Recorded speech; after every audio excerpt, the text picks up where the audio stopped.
اعوذ باللہ من الشیطان الرجیم بسم اللہ الرحمن الرحیم اللہم صلی علی محمد وآل محمد۔ مومنین سلام علیکم، میں ہوں سید شاہد حسین میسم نہروی اور پروگرام ہے کام کی بات۔ آپ کو یاد ہوگا کہ ہماری بات صحیفہ سجادیہ کی دعاؤں کے بارے میں ہو رہی تھی، یعنی ان دعاؤں کے بارے میں کہ جنہیں ہمارے چوتھے امام زین العابدین علیہ السلام نے تعلیم فرمایا ہے۔ اسی سلسلے کی آج دوسری دعا، کل 54 یعنی 54 دعائیں ہیں، اس میں سے دوسری دعا کے بارے میں آج ہم بات کریں گے۔ میں نے بتایا تھا کہ ان دعاؤں کو میں اس لیے صرف پیش کر رہا ہوں تاکہ آپ کو ایک رف آئیڈیا ہو جائے کہ ان دعاؤں میں کیا باتیں کہی گئی ہیں، اور پھر انشاءاللہ کبھی آپ کو فرصت بھی ہو اور توفیق خدا ہو تو آپ اسے ضرور پڑھیے بھی۔ یہ دعائیں ایسا نہ ہو کہ کتابوں میں ہی دفن رہ جائیں۔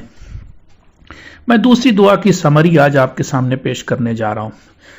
یہ بھی آپ کو یاد ہوگا کہ پہلی دعا میں ہم نے بتایا تھا کہ امام نے صرف اور صرف اللہ کی حمد یعنی تعریف کی ہے۔ یہ دوسری دعا بھی شروع میں لگتا ایسا ہی ہے کہ پہلی دعا کا ہی ایکسٹینشن ہے، یعنی اس سے آگے کی بات ہے، کیونکہ اس میں بھی بات حمد سے ہی شروع ہوئی ہے۔ فرق صرف اتنا ہے کہ اس میں پیغمبر اسلام کے امتی ہونے پر خدا کا شکر ادا کیا گیا ہے، یعنی ہم کسی اور نبی کی امت میں نہیں ہیں۔ اس سے پہلے بہت سے نبی آئے، 1,23,999 نبی آئے، ہم ان کی امت میں نہیں ہیں بلکہ ہم آخری نبی کی امت میں ہیں۔ اس بات پر چوتھے امام علیہ السلام نے اللہ کا شکر ادا کیا ہے۔ شاید ہی ہم نے اور آپ نے کبھی اس بارے میں سوچا ہوگا کہ ہم آخری امت میں ہونے کی بنا پر کتنے پریویلیجڈ ہیں اور ہم کو کیا سہولتیں اور کیا انسینٹیوز ملے ہوئے ہیں۔ آج میں آپ کی تھوڑی سی توجہ اس طرف کرانا چاہتا ہوں۔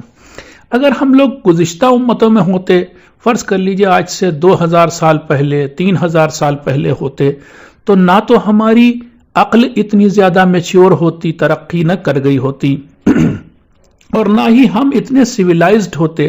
آج ہمیں بیٹھنے اٹھنے کا صحیح طور طریقہ آتا ہے، آج ہم میں سے بہت سے لوگ بلکہ زیادہ تر لوگ پڑھے لکھے ہیں۔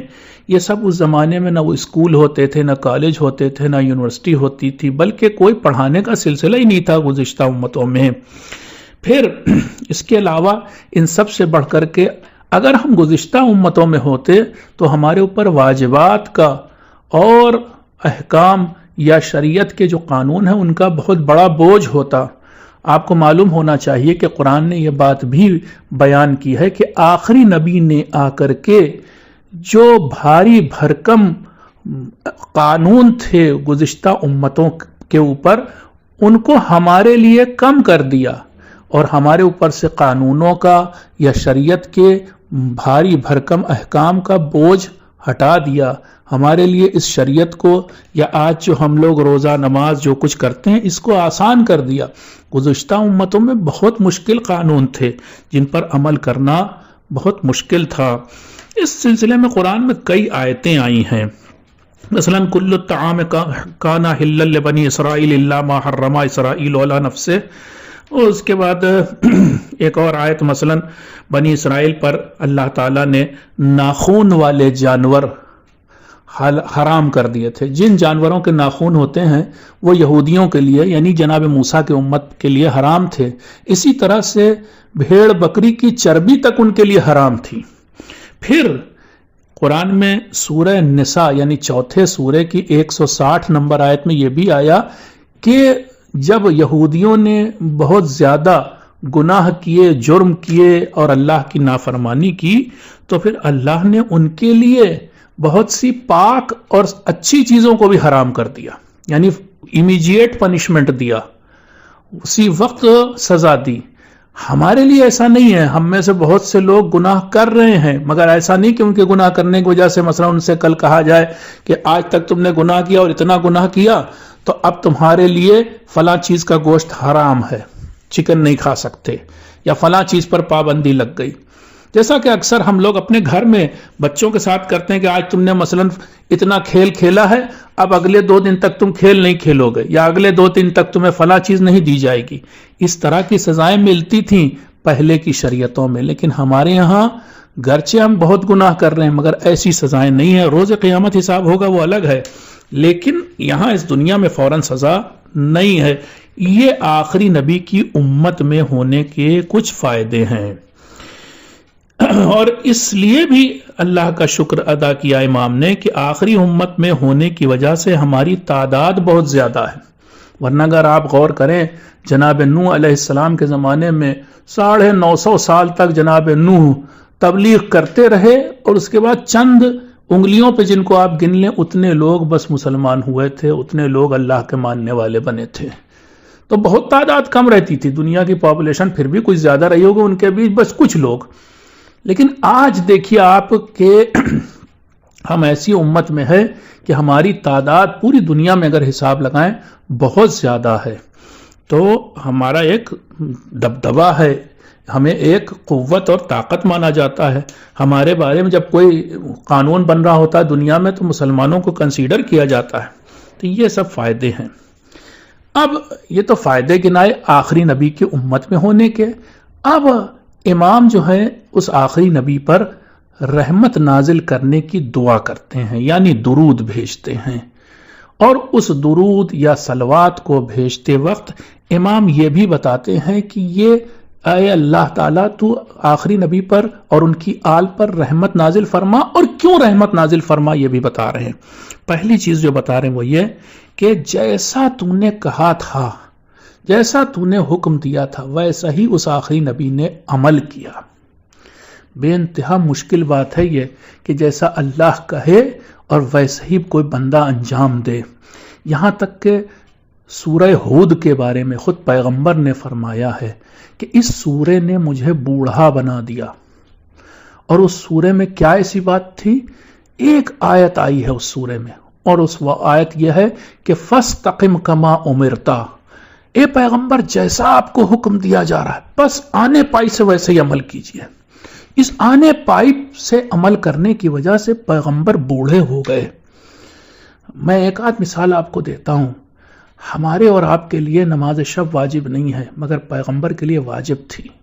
اور یہی نہیں، پیغمبر 11 رکعت نماز کو 2 رکعت کر کے وہ جو شروع والی ہے وہ ایک بار میں نہیں پڑھتے تھے. ہم تو بس فوراً اپنے 11 رکعت پوری کی اگر توفیق ہوئی تو وہ پڑھتے اور بات ختم ہو جاتی. لیکن پیغمبر 2 رکعت پڑھتے تھے، پھر سو جاتے تھے، پھر اٹھتے تھے، پھر 2 رکعت پڑھتے تھے، پھر سو جاتے تھے، پھر اٹھتے تھے، پھر 2 رکعت پڑھتے تھے، پھر سو جاتے تھے. اور ایسا پوری زندگی رات کے وقت ایسا تھا.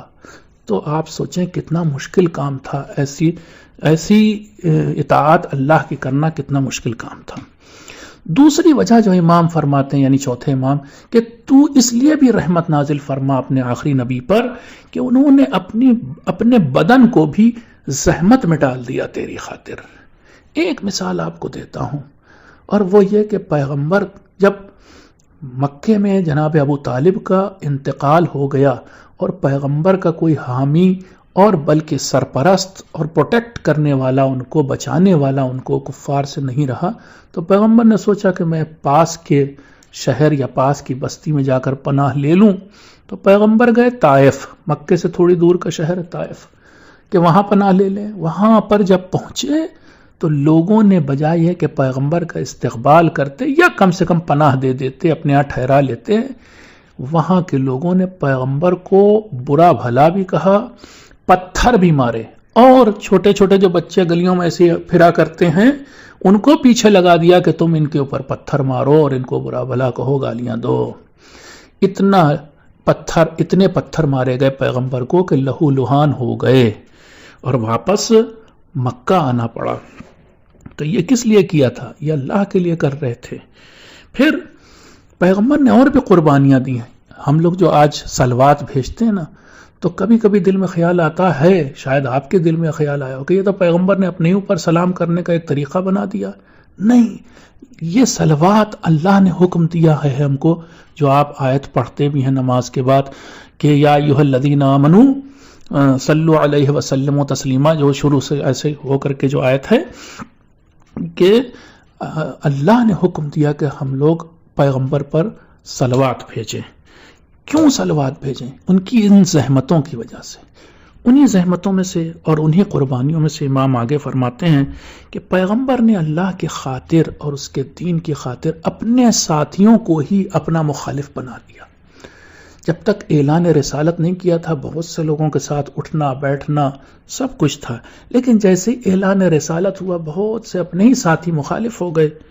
تو دین کی خاطر اللہ کی خاطر ایسا کیا. پھر اپنے ہی رشتہ داروں سے ناتا توڑ لیا پیغمبر نے. ناتا توڑنا پڑا کہہ لیں ایسے آپ. ایک قصہ پھر سناتے ہیں آپ کو. پیغمبر کے ایک چچا تھے جن کا نام تھا عباس. جنگ بدر مسلمانوں سے ہوئی، کس کی؟ کفار کی.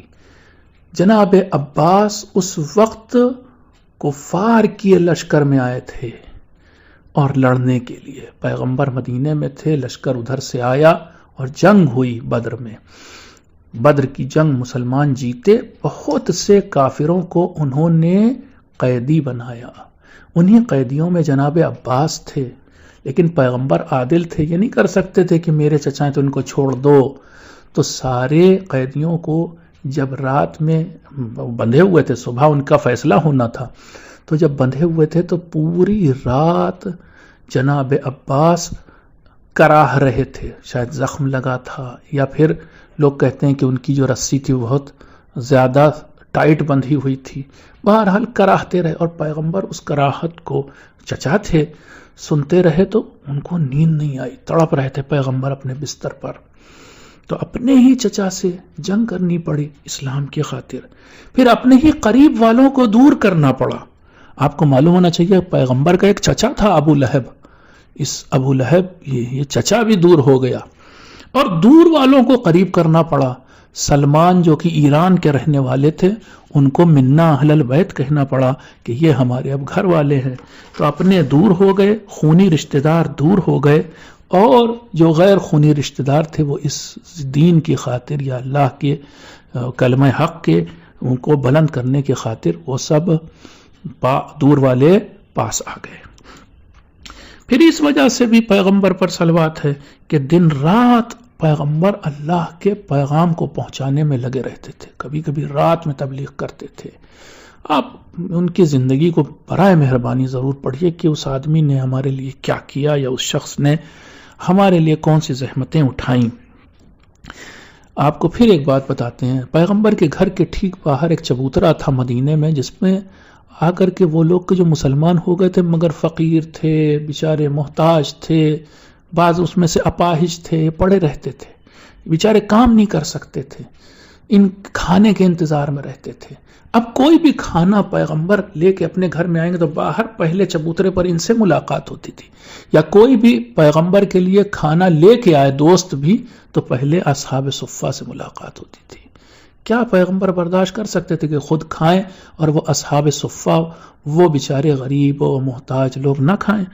تو پیغمبر کا تو ہر لقمہ بھی جو ہے پہلے دوسروں کے لیے ہوتا تھا اور پھر اپنے لیے.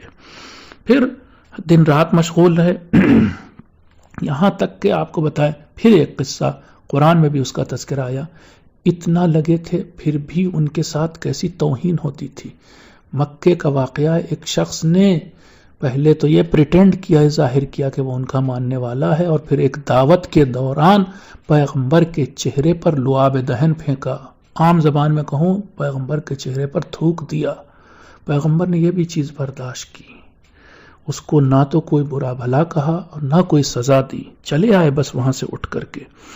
یہ کس لیے؟ یہ سب اللہ کے دین کی خاطر.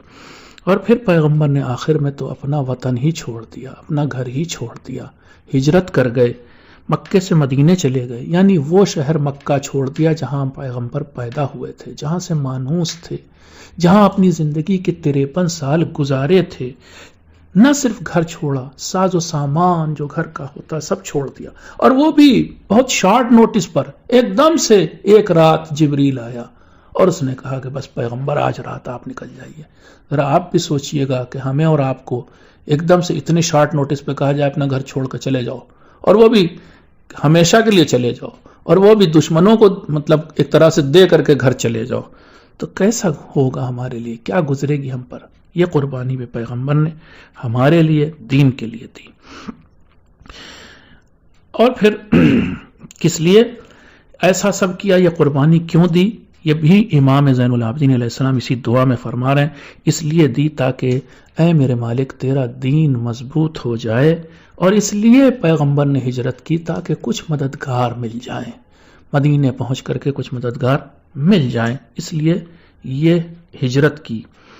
اور پھر اس پیغمبر کی اسی قربانیوں کی وجہ سے امام زین العابدین فرماتے ہیں آخر میں بات یہاں تک پہنچی کہ دین کا بول بالا ہو گیا، لیکن اس سے بھی پہلے ایک اسٹیپ رہ گیا کہ امام فرماتے ہیں کہ ہجرت کرنے کے بعد بھی پیغمبر کو سکون نہیں ملا، وہی مکے کے کفار، وہی مشرکین کہ جو مکے میں ستاتے تھے وہ لشکر لے کر کے مدینے آ پہنچے، اور پھر پیغمبر کو مجبوراً ان سے جنگ بھی کرنی پڑی، پھر پیغمبر کو بعض ان یہودیوں سے بھی جنگ کرنی پڑی جو مدینے میں بستے تھے اور جو مکے کے مشرکوں کے ساتھ مل گئے تھے اور اسلام اور پیغمبر کو مٹانا چاہتے تھے، حالانکہ ان یہودیوں سے پورا پیکٹ تھا، ایگریمنٹ تھا کہ تم ہمارے دشمنوں کا ساتھ نہیں دو گے۔ پھر ایسی صورت میں پیغمبر کو کبھی کبھی ان یہودیوں کے بیچوں بیچ بالکل جانا پڑا، جیسے کہ خیبر کے جنگ میں، جیسے کہ بنی مستلق سے یا بنی قریظہ کی جنگ میں بیچوں بیچ ان کی بستی میں جانا پڑا، خطرہ تھا ہر طرف، لیکن یہ اپنی جان ہتھیلی پر رکھنا پیغمبر نے صرف اور صرف اللہ کے لیے کیا۔ نتیجہ یہ ہوا کہ اللہ کے دین کا بول بالا ہو گیا، اور چھوٹی سی مدت میں دین بہت دور دور تک پھیل گیا۔ یہ جو آج لوگ الزام لگاتے ہیں کہ تلوار سے پھیلا، میرے پاس بہت سارے جواب ہیں، ایک آدھ جواب آپ کو بتاتے ہیں۔ پھر قرآن نے 10 جگہ پر پیغمبر سے کیوں کہا کہ یہ پیغمبر، یہ مشرکین، یہ کفار، یہ یہودی، یہ عیسائی جو آپ کو برا بھلا کہتے ہیں یا آپ کے بارے میں گندی باتیں کہتے ہیں یا آپ کو مجنون یعنی دیوانہ، پاگل، شاعر، پتہ نہیں کیا کیا کہتے ہیں، آپ انہیں معاف کر دیجئے، فاعف عنہم، انہیں معاف کر دیجئے۔ پھر اگر زبردستی دین پھیلانا ہوتا تو معاف کرنے کی بات کیوں آتی؟ پھر اگر ایسا ہی ہوتا کہ پیغمبر زبردستی لوگوں کو مسلمان بنا رہے ہوتے تو پھر الگ الگ قبیلوں کو خط کیوں لکھتے، الگ الگ بادشاہوں کو خط کیوں لکھتے، پھر کیوں نہیں سیدھے لشکر لے کے پہنچ گئے؟ جبکہ ہم دیکھتے ہیں کہ سب کو خط لکھا، ان کو اپنی طرف بلایا۔ مثال دے رہا ہوں آپ کو، وہ جو عیسائی تھے نجران کے جن سے مباہلہ ہوا، ان کو خط لکھا تھا کہ آؤ اللہ کے دین کی طرف، دیکھو میں تمہارا وہی پیغمبر ہوں جس کی بات تمہاری کتابوں میں لکھی ہوئی ہے، جس کا ذکر تمہاری کتابوں میں موجود ہے۔ تو 20 اور سینکڑوں ہمارے پاس ایسی دلیلیں اور ثبوت ہیں جس سے ثابت ہوتا ہے کہ اسلام پیغمبر نے زبردستی نہیں پھیلایا تھا، بلکہ پیغمبر نے اپنے کردار سے اسلام کو پھیلایا تھا۔ اور ایسے پیغمبر کے لیے ضروری ہے کہ ہم صلوات پڑھیں اور اللہ سے دعا کریں کہ جیسے اس نے پتھر کھائے تھے ہماری خاطر، آج اس کے اوپر تو رحمت اپنی نازل فرما۔ یا اللہ، اس پیغمبر پر اور اس کی آل طیبہ پر جو اس دنیا میں صرف اور صرف ظلم و ستم جھیل کے چلے گئے، لاکھوں اپنی رحمتیں، برکتیں اور نعمتیں نازل فرما، اور انہی کے صدقے میں ہماری دعاؤں کو قبول فرما۔ بن نبی و آلہ۔